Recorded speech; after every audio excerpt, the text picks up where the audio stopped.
Witam serdecznie na kanale kuchniamagdy.pl. Dzisiaj przygotujemy ciasto Może być!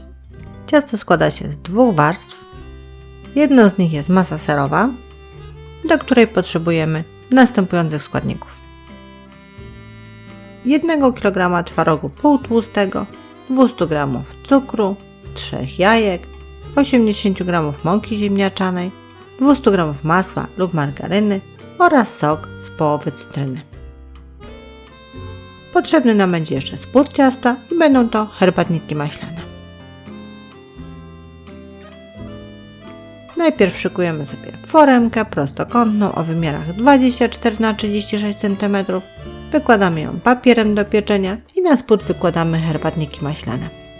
Może zaistnieć potrzeba docięcia ich, a jak już wyłożymy cały spód, odkładamy foremkę, bierzemy sobie dużą miskę, do której dajemy 1 kg twarogu półtłustego.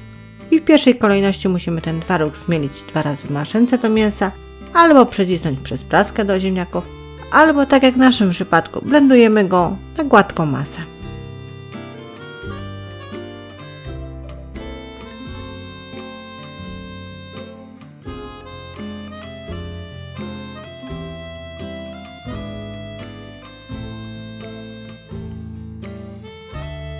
Ten twaróg półtłusty jest przygotowany. Teraz dodajemy do niego 200 g cukru,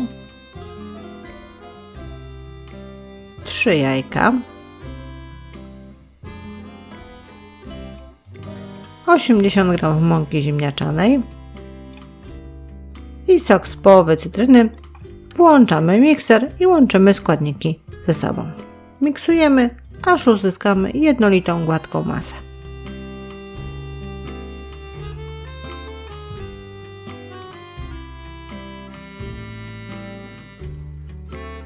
Wtedy odkładamy mikser, odkładamy miskę na chwilę, bierzemy sobie garnek, do którego dajemy 200 g masła lub margaryny, stawiamy go na gazie i rozpuszczamy tłuszcz w nim. Jak już się rozpuści ta margaryna lub masło, dodajemy do środka wcześniej przygotowaną masę serową.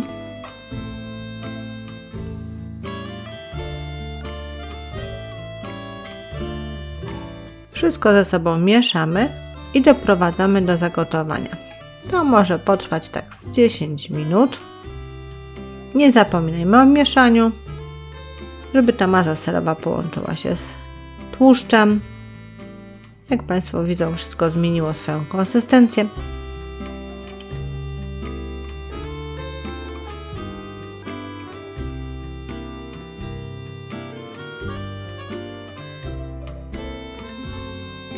Podczas gotowania ta masa gęstnieje, tak jak Państwo tu widzą. Cały czas mieszamy, żeby się nic nie przypaliło. A kiedy ta masa się zagotuje, jak pojawią się takie gejzery powietrza, wtedy wiemy, że masa się zagotowała i możemy ją wykładać na wcześniej przygotowane herbatniki. Robimy to partiami, żeby było łatwiej później rozprowadzić i wyrównać. Masa jest jeszcze gorąca, no paruje, jak Państwo widzą.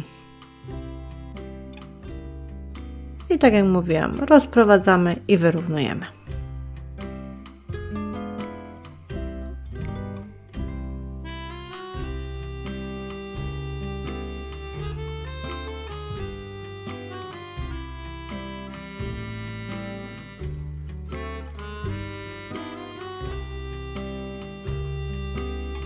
I tą foremkę z przygotowaną masą serową zostawiamy do wystudzenia. A my zajmiemy się masą tofi. Tutaj potrzebować będziemy 600 ml śmietanki kremówki 30%, 400 g masy krówkowej kajmak, 3 łyżek żelatyny i 100 ml wrzątku do zalania żelatyny. Na początek żelatyna, czyli 3 łyżki żelatyny dajemy do miseczki, zalewamy 100 ml wrzątku, czekamy, żeby napęczniała, a po chwili mieszamy, żeby rozpuściła się w wodzie. Jak się rozpuści, zostawiamy do całkowitego wystudzenia. Jednak od czasu do czasu przemieszajmy, żeby nie porobiły grudki. Żelatyna stygnie, a my z lodówki wyjmujemy 600 ml śmietanki kremówki 30%, wlewamy do miski, bierzemy mikser i zaczynamy ubijać na sztywno. Śmietanka kremówka musi być bardzo dobrze schłodzona, Nawet 12 godzin powinna stać w lodówce.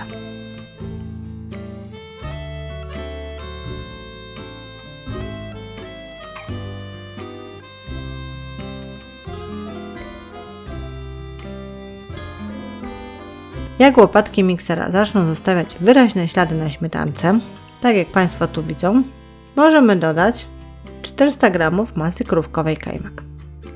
Nie róbmy tego naraz, tylko zróbmy to partiami.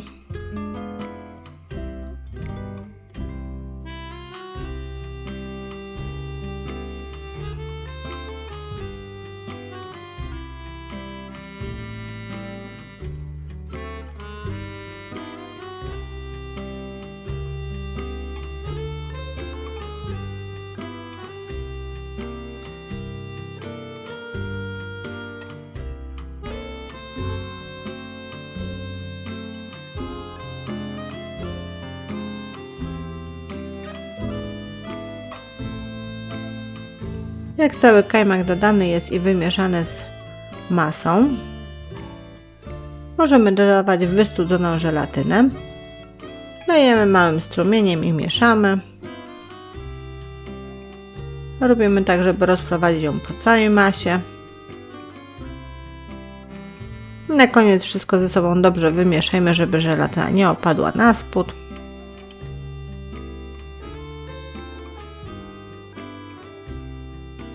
Wyłączamy mikser, odkładamy i wracamy do naszej foremki z wystudzoną masą serową.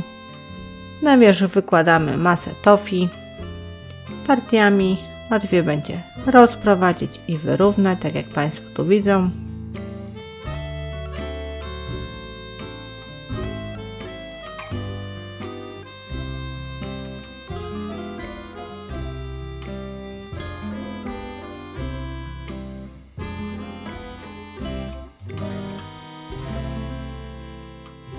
Na górę ścieramy czekoladę mleczną, tak 50 g wystarczy.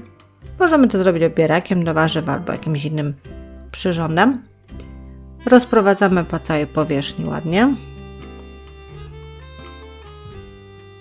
Tak przygotowaną foremkę wkładamy do lodówki tak na minimum kilka godzin, najlepiej na 12, wtedy herbatniki zmiękną i będą współgrać z całym ciastem. Kiedy ciasto jest gotowe, zapraszam do jedzenia, a ja żegnam się z Państwem, zapraszam na kolejne przepisy i porady na kuchniamagdy.pl.